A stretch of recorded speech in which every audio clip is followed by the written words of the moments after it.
Hi friends, ఈరోజు అయితే అన్ని రూమ్లలో కొలతలు అయితే నేను చెప్తాను. ఛానల్ని ఎవరైనా కొత్తగా చూస్తున్నట్లయితే లైక్ చేయండి, షేర్ చేయండి. మీకు తెలిసిన వారి కోసం షేర్ చేయండి వీడియో అయితే. మరిన్ని వీడియోస్ కోసం మా ఛానల్ని సబ్స్క్రైబ్ చేయండి. పక్కనే ఉన్న బెల్ ఐకాన్ అయితే క్లిక్ చేయండి. ఇక్కడ హాల్లో అయితే 14 ఫీట్ల 6 ఇంచుల పొడవు అయితే వచ్చింది.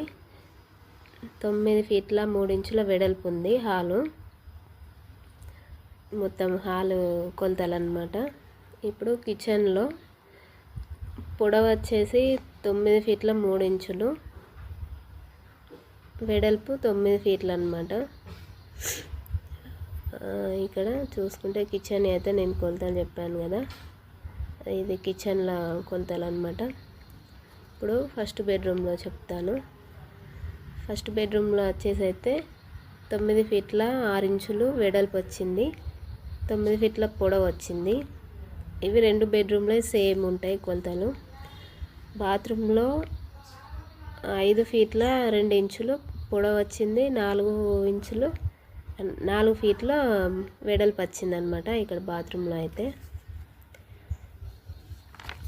ఇక్కడ మనకు ఖాళీ ప్లేస్ ఉంది కదా 2 డోర్ల మధ్యలో, అది 5 ఫీట్లు.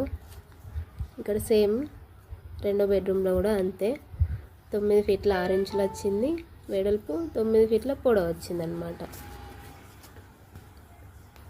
ఇది అంతే అండి. ఇప్పుడు పూజ రూమ్లో చూపిస్తాను. ఇప్పుడు పూజ రూమ్లో అయితే 5 ఫీట్ల పొడవు వచ్చింది, 3 ఫీట్ల 8 ఇంచుల వెడల్పు వచ్చింది.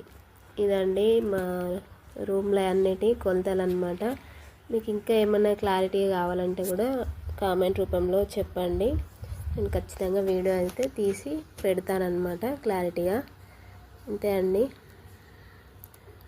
ఛానల్ ఎవరైనా కొత్తగా చూస్తున్నట్లయితే సబ్స్క్రైబ్ చేయండి ఫ్రెండ్స్, సపోర్ట్ చేయండి. మరిన్ని వీడియోస్కి అయితే మీకు తప్పకుండా వీడియోస్ అయితే రోజు తీస్తూ పెడతానన్నమాట. ఇదండి మా ఇల్లు కొలతలు. మొత్తం పథకం వచ్చేసి అయితే 52.5 చదరపు గజాలు అయితే వచ్చింది.